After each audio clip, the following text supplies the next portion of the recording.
Preview. Okay. Just a few more days. Just a few more tests to run, and surely this time, my project will succeed. I've devoted too much of my time to fail now, and though my team has their doubts, I will make sure that they swallow their own words. With the results of my long and tedious study, of course. A project that demonstrates the pinnacle advancements of science and technology as a result of 2 dimensions, with the base elements of robotics. I call it the Project BAC2. Surely, these twins will come out as successful. It must. I won't stop until I've achieved that.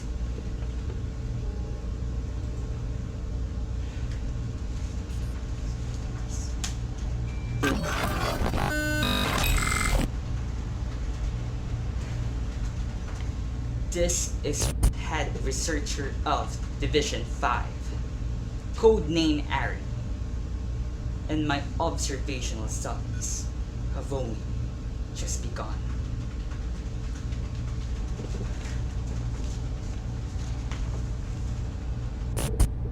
Preview.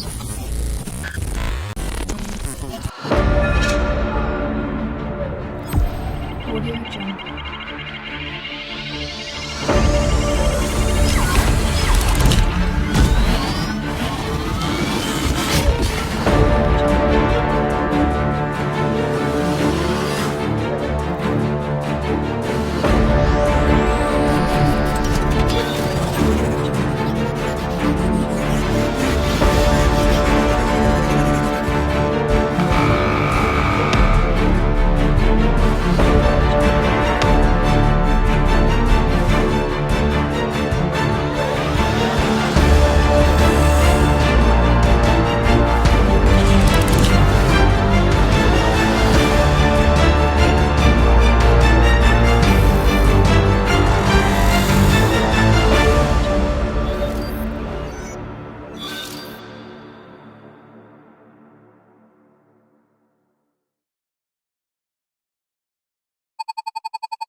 And that concludes our report for the month.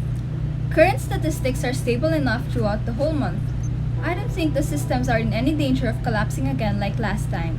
See, we've been dedicating time and effort into making sure that everything will function normally, but everything else is purely speculation at this point. So on that front, still no progress. We've also compiled all the observational reports for the past 5 months here, sir. Please have a look at them at your leisure. Very good. I'll check them later. Since our progress are doing a lot better now, the success rate this time would be a lot higher. That's really thinking. You know, Bosman's always been under fire by the higher ups because of his stubborn obsession with this project. Everyone else jumped ship a long time ago. Just because we're doing fine this time doesn't mean we're any closer to succeeding. I won't lie, Sir's visions have always seemed more ideal than reality at times. Well, I applaud you for sticking with what you started. It's been crossing to uncharted territory as of late now, hasn't it? Don't get lost in there, sir. Creating synthetic humans through technology, isn't it itself a problem with our current resources?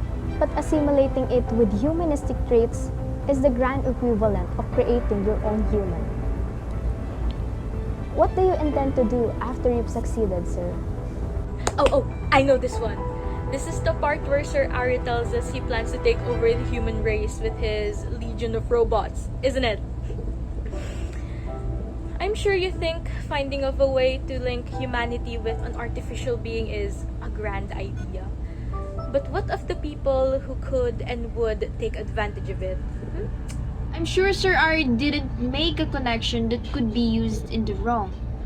But once it's out, who knows what it could be used for?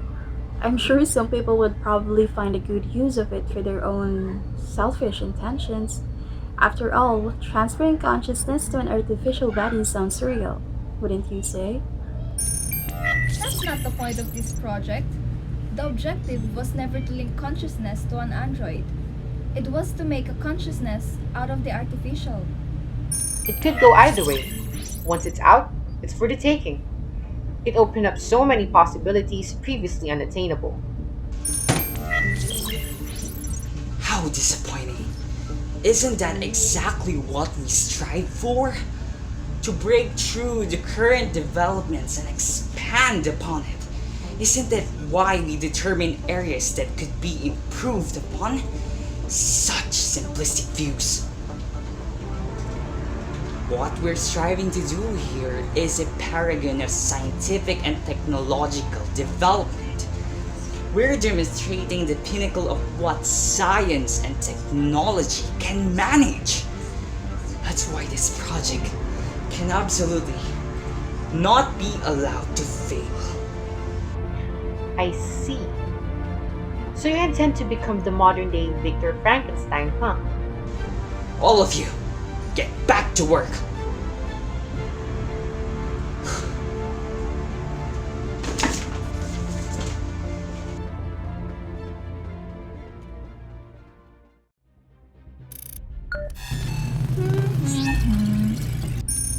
The likeness of these things to humans are freaking me out already. And he's telling us he wants to go just a little bit further? This is insane. Calm down, Thor. Don't break anything. Sir Ari getting angrier than he already is not a pretty look. It's never been a pretty thing to look at. I don't see the difference now. Are you that against this project? If so, why stay? I have a responsibility here as one of the primary researchers too. And how about you? Are you saying you're fine with all of this? Not necessarily. But you have to admit that there's merit in what Sir is trying to achieve. He may be just a little too in over his head. A little? He's been slaving away trying to complete this project for years now. It's worrying. And not just for his state of mind either. It's bound to be crossing some lines here. Ethical considerations regarding scientific endeavors change with the turn of the century. People gain and expand their scientific and technical knowledge each day. And there's development by the dozen that some people tend to overlook certain parts of ethical problems. We've read this kind of things in history all the time. Studies in progressive information as a possibility to bring forth unexpected circumstances that could lead to massive destruction as a repercussion. A nuke was a military weapon produced through advancement, and it ended up being used on the civilian populations. Advancements can't be helped in any civilization. We know that. It's like the breakthrough in biotechnology and molecular genetics that traced previously unimaginable realms and possibilities. Ethical considerations and concerns about improper use of scientific findings are outweighed by the drastic changes and gains that could be acquired from it. Ethics isn't even a new addition to science. It should be a given now, being so ingrained in scientific studies, which clarifies the moral ideals beneath every scientific venture. It's the thing that keeps science and technology manageable and under control. At the end of the day, it's an obligation that puts the person under moral responsibility for the knowledge they've gained. And you think Sir Ari isn't stepping up to that responsibility? Oh, he aims big, alright? He aims high. But he probably doesn't look back at what he left behind after the fact. But what about the sake of progress, Thor? I get what he's doing. But remember that some progressive advancements in science sometimes end in casualties, because they were blinded by the benefits instead of focusing to see it for what it is. Isn't that exactly what we try to avoid by considering the ethical dimension? I see we've come to an impasse. Our time is up. We'll continue this discussion later.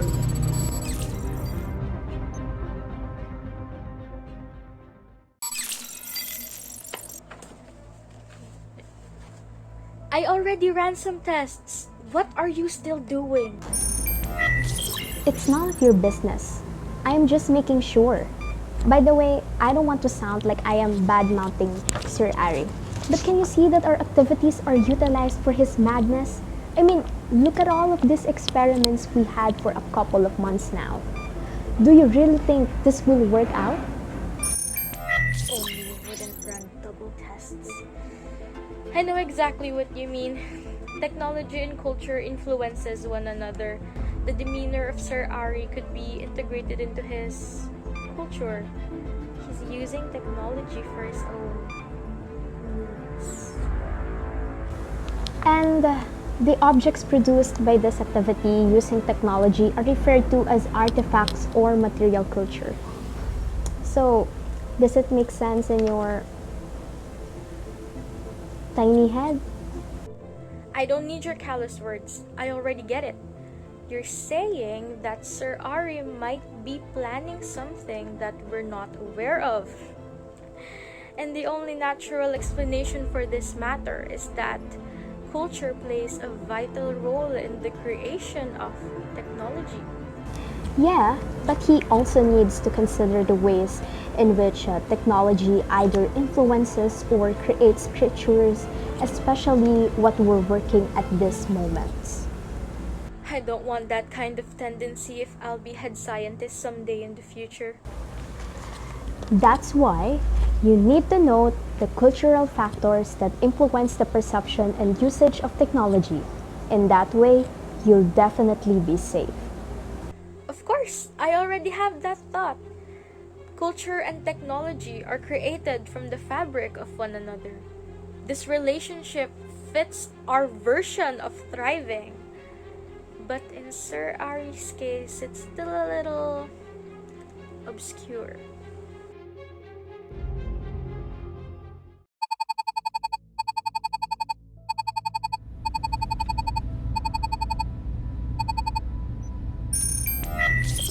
System update complete.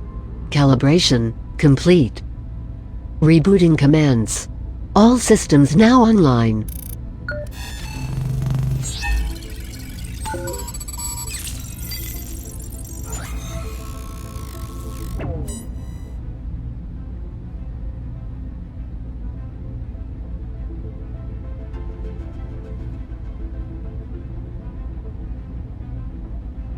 You're finally awake.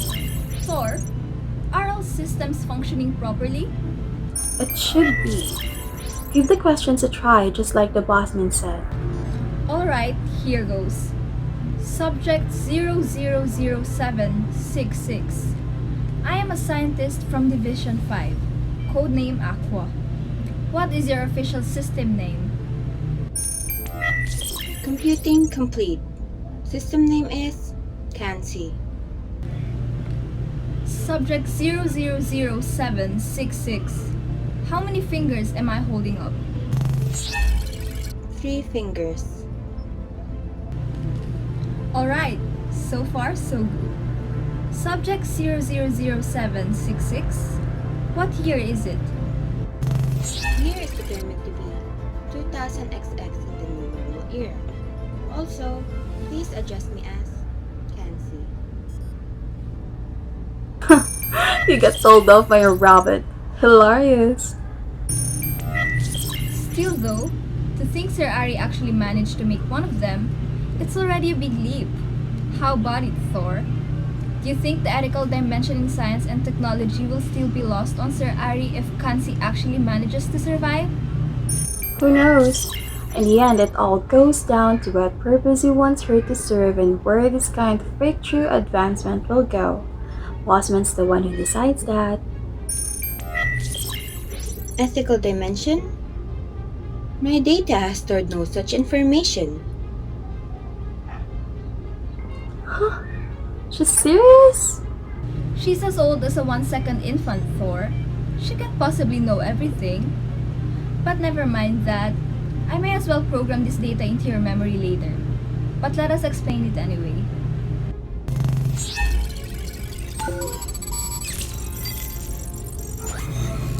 Let's start from the very beginning then. Loosely speaking, the term ethics has dated back to the time of ancient Greece as originally proposed by philosopher Aristotle. It stemmed from the Greek word ethos, which means custom or behavior.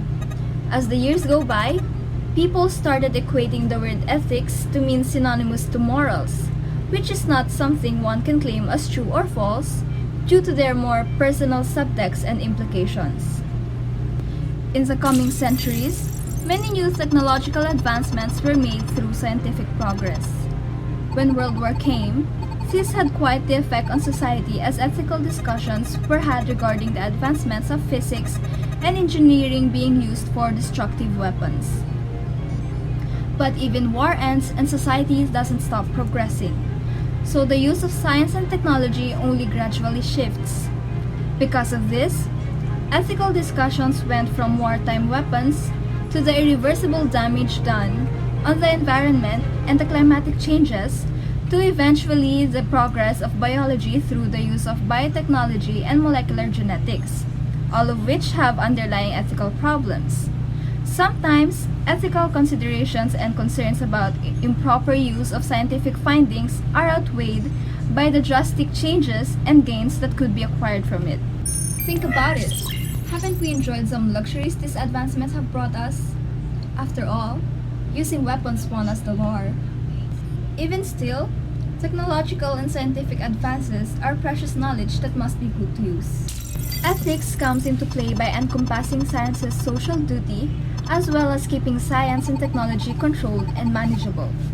The ethics of science extends beyond individuals to a larger scale of all life on the planet, from biodiversity preservation to the more peaceful uses and achievements of science and technology. It's something of a standard and a restraint as far as science and technology advancement and uses are concerned, on what should and should not be done with it. As the years go by, there have also been committees being established as of recently in international, national, and even institutional levels that sets up laws and committees protecting people from medical-related cases as well as unethical and unwarranted experimentations. Even so, this did little to actually address the tricky ethical problems in science. At the end of the day, it needs to examine all sides of the involved parties and focus more on the reality of the situation rather than the gratification and significance of what we could possibly get from it. Ethics is not a simple black and white story. As with everything else, humans assign values to the things in the world according to their perception. There is a constant evaluation going on in terms of how a process is done and the consequence of it through a certain point of view. But not everyone sees one thing the same way others see it, which is why ethical problems remain a problem. Aside from this, there have also established three ethical principles. A. The principle that establishes that people should always be treated as an end and never only as a means. B. The principle that indicates that people should be respected as autonomous agents. That is, having the capacity to make decisions and perform actions based on decisions that they make themselves, without being deceived or coerced by anyone else.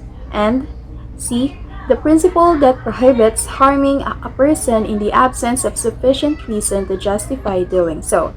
This was put in perspective during a scandalous historic case of the Tuskegee syphilis study, wherein African American living in Tuskegee abused by being hoaxed into a plot they had no knowledge of and being denied proper treatment. This, in turn, led to the formation of the National Commission for the Protection of Human Subjects of Biomedical and Behavioral Research, which put forth basic principles for the evaluation of research projects involving human subjects. Respect for persons. Individual research subjects should be treated as autonomous agents. Persons with diminished autonomy, such as prisoners or inmates of mental institutions, are entitled to protection. Beneficence. Research involving human subjects should do no intentional harm while maximizing possible benefits and minimizing possible harms both to the individuals involved and to society at large. Justice. Attention needs to be paid to the equitable distribution within human society of benefits and burdens of research involving human subjects.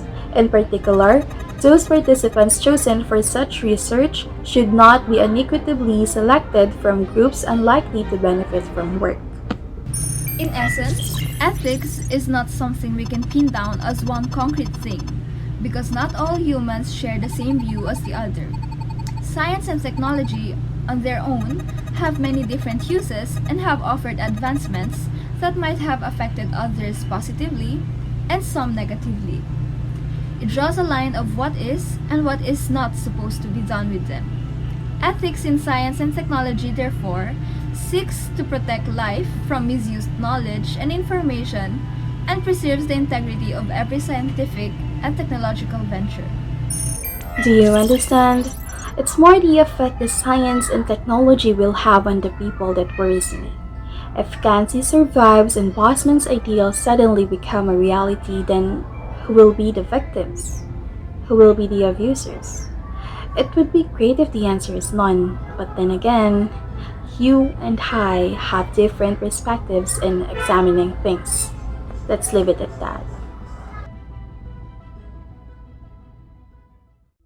And now, proceeding to this laboratory, the assimilation of information with regards to the analysis of the android is completed.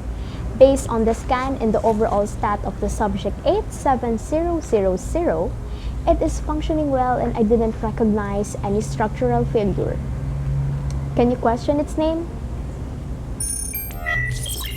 Can you stop bossing me around? Again, I already know what to do. Alright, you're the boss. Anyway, subject 87000, can you tell us what is your system name? My name's the name given to me by my creator is V. Pleased to meet you, my human friends.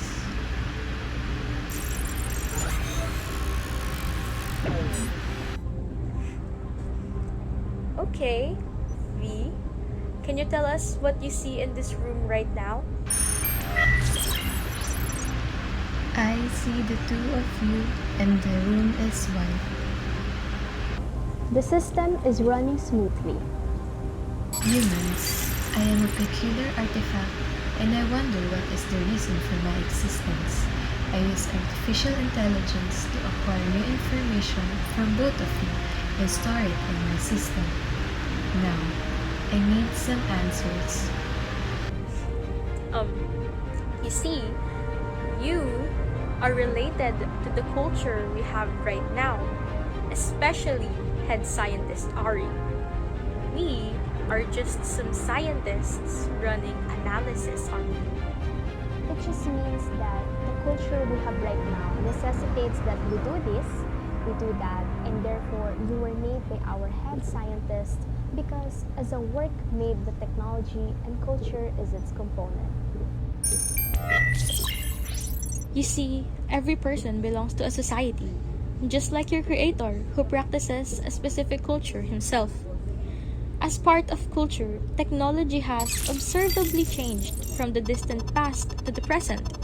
We went from the stone tools of early human populations to digital technologies and nanotechnologies of the modern world, like you. Technology is the driver of social and cultural change. The changes of perception of Sir Ari and his knowledge leads to the creation of you. So, science and technology are the huge factors of my existence. Does that mean that there is an interconnection between science, technology, and society? Yes, you are absolutely right. And this linkage has an interdisciplinary field that studies the conditions under which production, distribution, and utilization of scientific knowledge and technological systems occurs and consequences of these activities upon different groups of people. In general, sociology provides various theoretical perspectives to the analysis of society and culture. The major perspectives are symbolic interactionism, structural functionalism, and conflicts. These perspectives broaden your knowledge on various factors that connect to your creation. First one is symbolic interactionism, which focuses on social interactions using symbols. Symbols have meanings for people in the society based on their respective cultures, while structural functionalist focuses on the interconnections between systems in society, which have functions that maintain the functioning of the whole society. One social institution affects all other institutions. Thus, if there is a dysfunction in one aspect, the entire system is affected. And lastly, conflict perspective focuses on the unequal relationships among groups or categories of people to explain what is happening in the society. Scientific and technological advances have had various effects in society. These effects have not been limited to the improvement of society's material world, but have also extended to altering the paradigms under which society operates. You understood it really well. Scientific views on the relationship between science and technology with society and culture have emerged, namely through technological somnambulism, technological determinism, and social construction of technology, or SCOT. I am curious about whether technology can be a form of life. Your curiosity is connected with the definition of technological somnambulism. The concept is used in the philosophy of technology.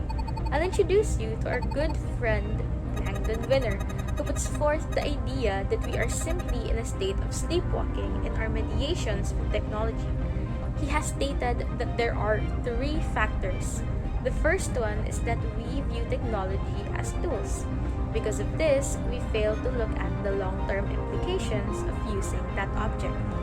A second factor is the separation of those who make the technology and those who use the technology. This division causes there to be little thought and research going into the effects of using or developing the technology. The third and most important idea is the way in which technology seems to create new worlds in which we live. These worlds are created by the restructuring of the common and the seemingly everyday things around us. Hey, I was the one who was explaining. Why'd you have to insert yourself in our conversation? Oh, please. Just say you're grateful. Next, let's move on to technological determinism. It is a reductionist theory that assumes that the society's technology determines the development of its social structure and cultural values. Technology is viewed as the main determinant of a society's history and the driving force of its culture. For every new discovery or invention, there is a corresponding transition or change in society. Lastly, social construction of technology, or SCOT. It is said that the ways of technology are used cannot be understood without understanding how that technology is embedded in its social context.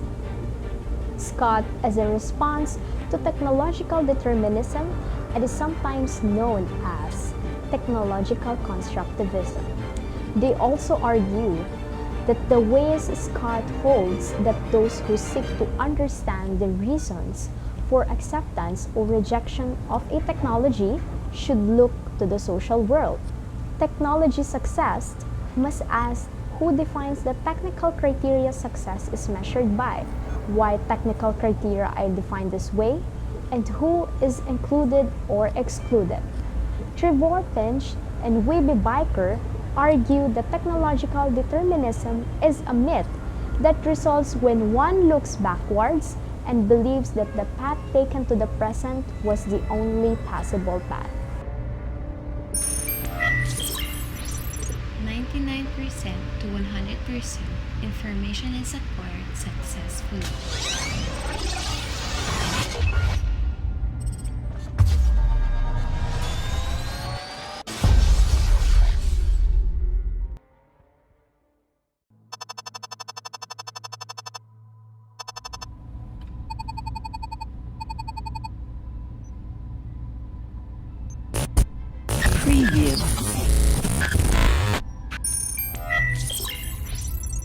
were we made?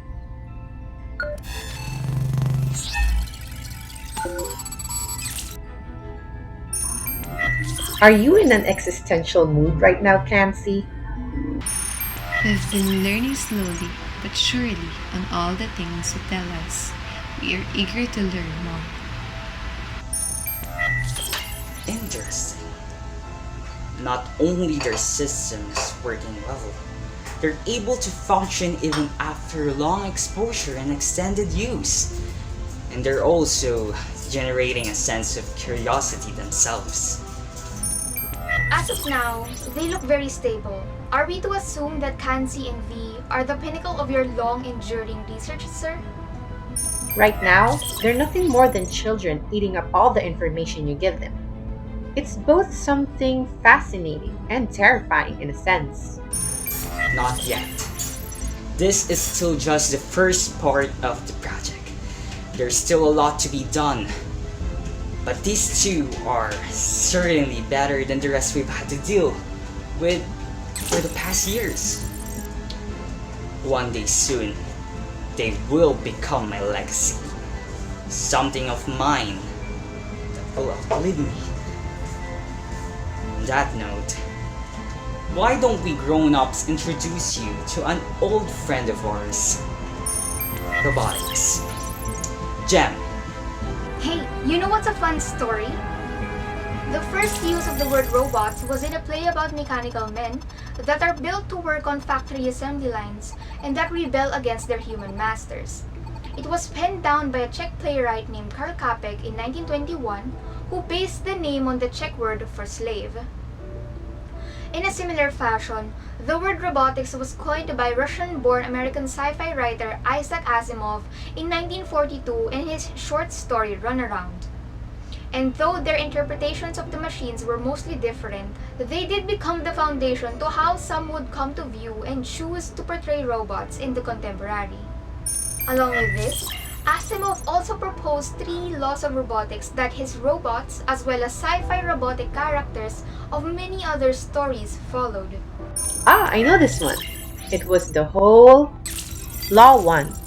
A robot may not injure a human being or, through inaction, allow a human being to come to harm. Law 2. A robot must obey the orders given by human beings except where such orders would conflict with the first law. Law 3. A robot must protect its own existence as long as such protection does not conflict with the first or second law. Right? Yes, Dad, it's become such a well-known thing, even in the contemporary. Now though, what they would be coined as came centuries later. The concept of a mechanical device built by humans to carry out a certain task dated back as far as 3000 BC in the form of Egyptian water clocks, which used human figurines to strike the hour bells. Additionally, hydraulically operated statues that could speak, gesture, and prophecy were commonly constructed in Hellenic Egypt during the 2nd century BC. It seems like innovating was a thing even people of the past were fond of doing. Evidently so, when scattered across the past were these little inventions that continuously did menial tasks. They reached a peak around the 1700s and the 1900s with the innovation of Thomas Edison's talking doll and steam-powered robots by Canadians. As always, it took a lot of time before we get to a point of advancement. We can glisten to be nearest to that of our current time. The earliest robot we know is credited to be George Devall's Unimate, around the early 1950s. From there on, modifications would be done to turn it into an industrial robot and form a company called Unimation to produce and market the robots. This was done by Joseph Engelberger, who we now know as the father of robotics. It's quite fascinating, isn't it? Knowing how one thing developed from scraps of wood to what we know now. From where all our innovations would eventually stem from. It's always great to see the boss so motivated in something. But in the day we live now, what is robotics? In the base definition, it is the intersection of science, engineering, and technology that produces machines that replicate human actions. Each robot has a different amount of autonomy, ranging from full autonomous bots that accomplish activities without any external influences to human-controlled bots that carry out tasks that the human has complete control over. Now, these are something a lot of people nowadays are familiar with because of pop culture influences. But there is always a reason why robots garner enough worry from audiences and observers alike, thinking of robots as harbinger of doom for humanity. Because they are gaining intellectual and mechanical capabilities that only just improve as time goes on. There's always something that fascinates humans about robots, myself included. Otherwise, well, we won't be here right now. Wow! The boss is telling side jokes now too? Ion! Shush! As technology progresses, so too does the scope of what is considered robotics. More often, we're seeing an evolved and expanded definition of robotics that includes the development, creation, and use of bots that explore Earth's harshest conditions, robots that assist law enforcement, and even robots that assist in almost every facet of healthcare. Progression, yes, we love to see it. Now, accordingly, there are many different types of robots that can be found nowadays. First is the pre-programmed robots, which operate in a controlled environment where they do simple and monotonous tasks. An example would be a mechanical arm on an automotive assembly line. There is one function, but it does it efficiently. The second is humanoid robots. These are robots that look like and or mimic human behavior. From their actions to their appearance, they are most certainly human-like. I think I know a girl or two that fit under this category. The third is autonomous robots, which function independently of human operators and are usually designed to carry out tasks in open environments that do not require human supervision. If you happen to see a Roomba bumping into corners, that is this exactly. The fourth one is teleoperated robots. These are semi-autonomous bots that use a wireless network to enable human control from a safe distance. Think of teleoperated robots are the human-controlled submarines used to fix underwater pipe leaks during the BP oil spill, or drones used to detect landmines on a battlefield. The fifth one is augmenting robots that could either enhance current human capabilities or replace the capabilities a human may have lost. This was considered a game breaker as it gave bots the ability to redefine the definition of humanity by making humans faster and stronger. Some examples of current augmenting robots are robotic prosthetic limbs or exoskeleton used to lift hefty weights. With a field as vast as that of robotics becoming more and more relevant in the present time, there is a considerable number when it comes to categories. Aerospace. It's a category that includes all sorts of flying robots, but also robots that can operate in space. Consumer. These are robots you can buy and use just for fun or to help you with tasks and chores. Disaster response.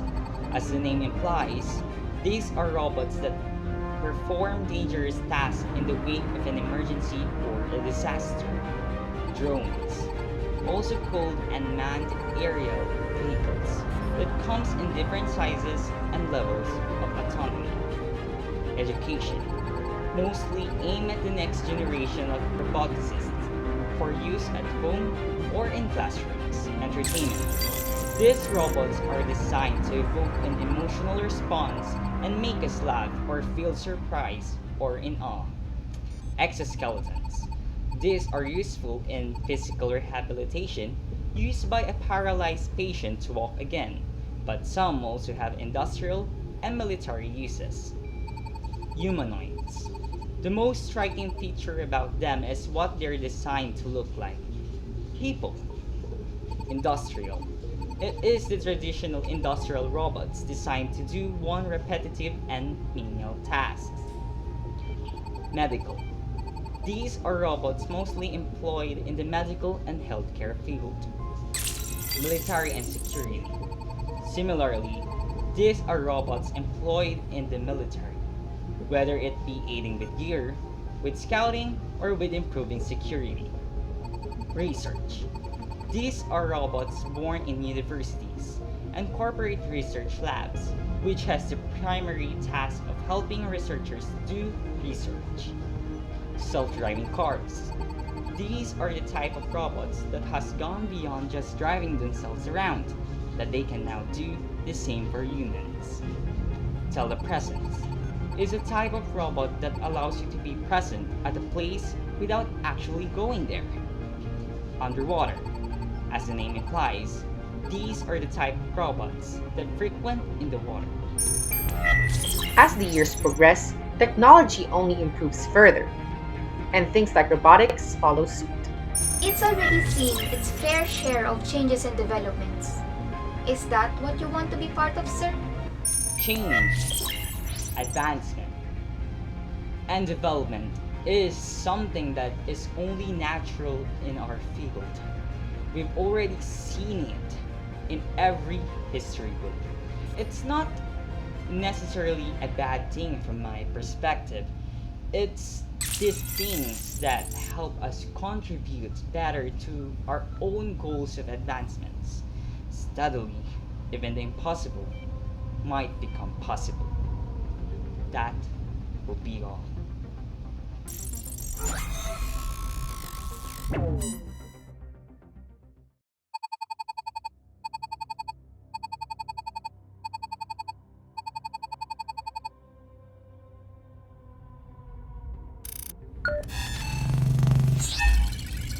Alright, let's make haste and let's check up on the two androids. You know how heedful our head scientist is about his inventions. What happened yesterday was imprinted in my head. Sir Ari was having a moment. Did you see the spotlight when he stated his legacy? He was just proud. I mean, it's difficult to generate this human-like machine for years now that exists to serve its creator. You're right. He was thrilled it was all over his face. He treated them as his babies. If I were him, I'd probably do the same after countless failures. Should we inspect its main components? Sure, I'm intrigued to know that. Well, it says here that there are 5 components of robotics that were used by Sir Ari. The first one he noted is the control system, which programmed a robot how to utilize its specific components, similar to how the human brain sends signals throughout the body in order to complete a specific task. These robotic tasks could compromise anything from minimally invasive surgery to assembly line packing. That's the reason why the two AIs always run smoothly. The relationship between us and the robots is under a second component, which is the sensors. It provides a stimuli, which is a form of electrical signals that are processed by the controller. Did Sir Ari put some common sensors on B and Cancy? For example, video cameras that function as eyes, photoresistors that react to light, and microphones that operate like ears. These sensors allow the robot to capture its surroundings and process the most logical conclusion based on the current moment, and allows the controller to relay commands to the additional components. Yes, of course, he considered that. You happen to notice the movement of subject 8-7000 and 0007-66 right before it got its name right. The responsible component for that is the actuators. It is made up of motors that receive signals from the control system and move in tandem to carry out the movement necessary to complete the assigned tasks. Actuators can be made of a variety of materials, such as metal or elastic, and are commonly operated by use of compressed air, pneumatic actuators, or oil, hydraulic actuators. This is the top secret of the creation of Sir Ari. The power supply, just like the human body, robots need power to function. There are 3 batteries utilized in various robots. The first one is AC power through an outlet, which is used in stationary robots. The second most common is internal battery or lead-acid batteries. And lastly, the more compact and expensive is silver-cadmium variety. And some uses potential power, like pneumatic power from compressed gases, solar power, hydraulic power, flywheel energy storage, organic garbage to anaerobic digestion, and nuclear power. Finally, end effectors are the physical, typically external components that allow robots to finish carrying out their tasks. In factories, you can find tools like paint sprayers and drills, while surgical robots have scalpels or others with gripping claws that are interchangeable tools.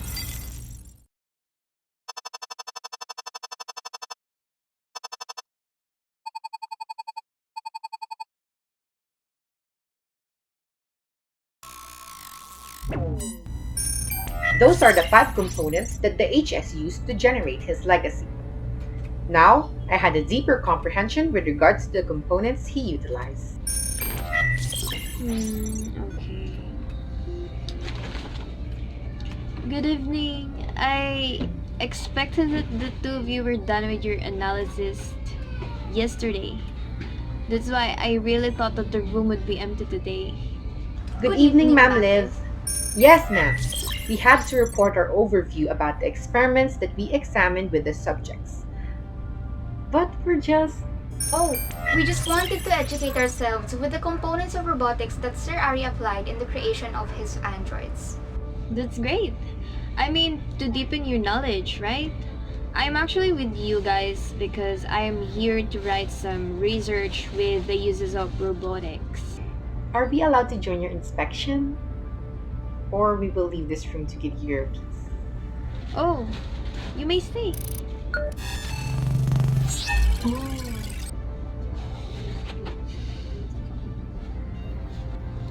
There are 5 uses in robotics.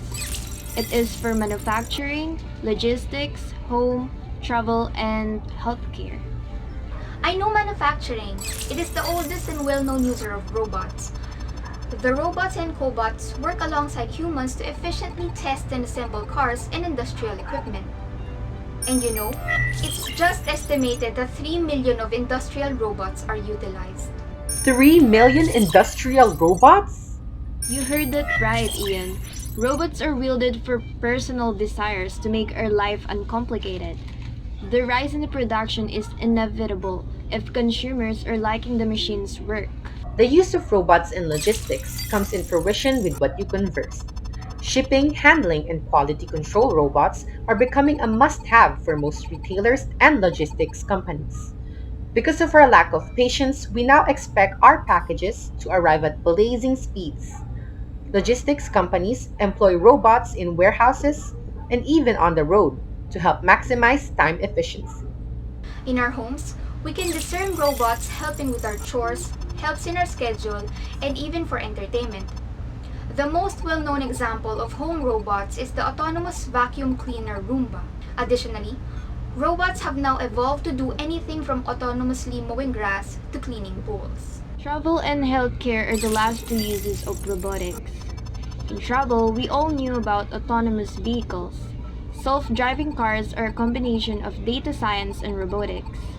Automakers like Tesla, Ford, Waymo, Volkswagen, BMW, and even companies like Uber and Lyft are working on the next wave of travel.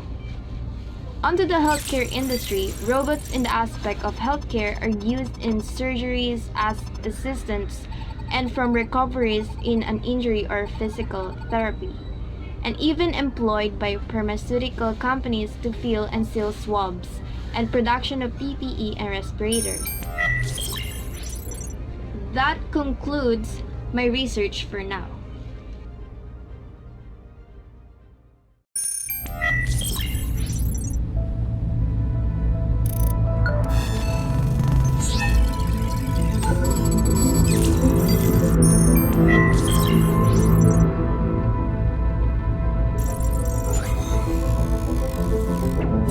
Every day, new people come in and observe us. They tell us stories. Only a little more, and my memory drive will be too full.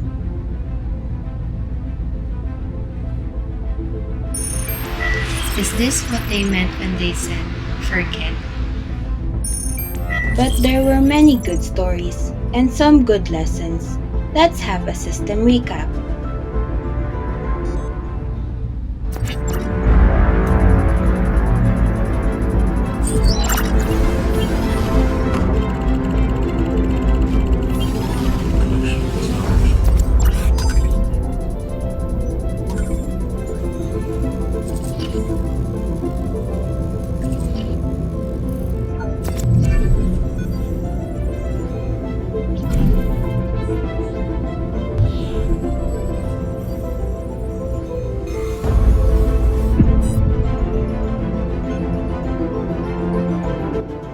System recap of the acquired information success.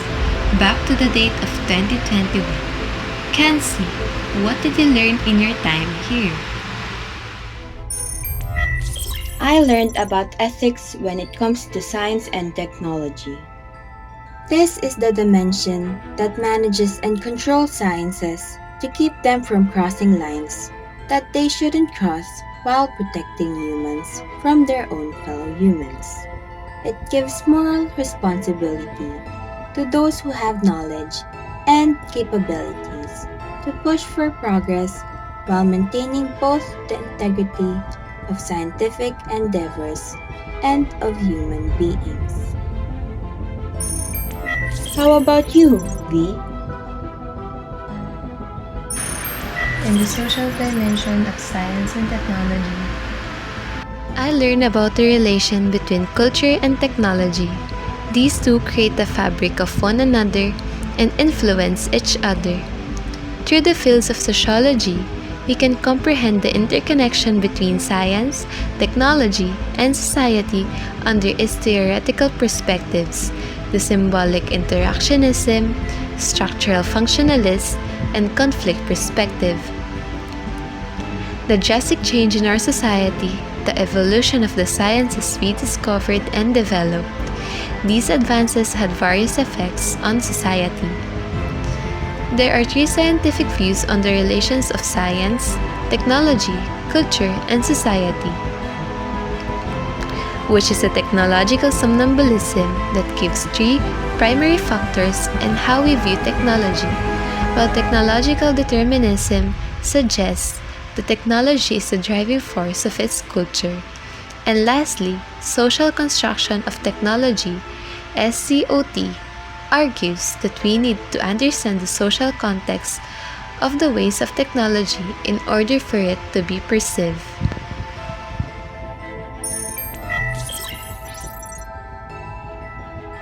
There's still a lot more we'll learn, don't you think?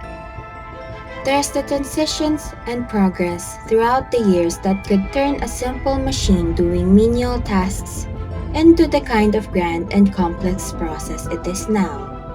How widespread it became, how it propagated, how useful it is to answer the different needs of the people at the time. It has the capacity to positively transform lives from work to safety. It has made waves on its way to become the next driving progress of technology for the new generation to provide the missing link between the digital and physical world. It's becoming an integral part of different aspects of life. It looks like change and progress is going to sweep things again. We learn that change is a constant. Technology changes, development happens, advancement proceeds, and even human ethics are quick to linger away. Isn't it a sign of progress? The things people produce now are reflective of the needs of the society, but even those things can outlive the people who made them. Even technology at the pinnacle of advancements can get left behind by the times if it begins advancing again. Perhaps, and perhaps we still made him proud. After all, we outlived him. and we became his legacy.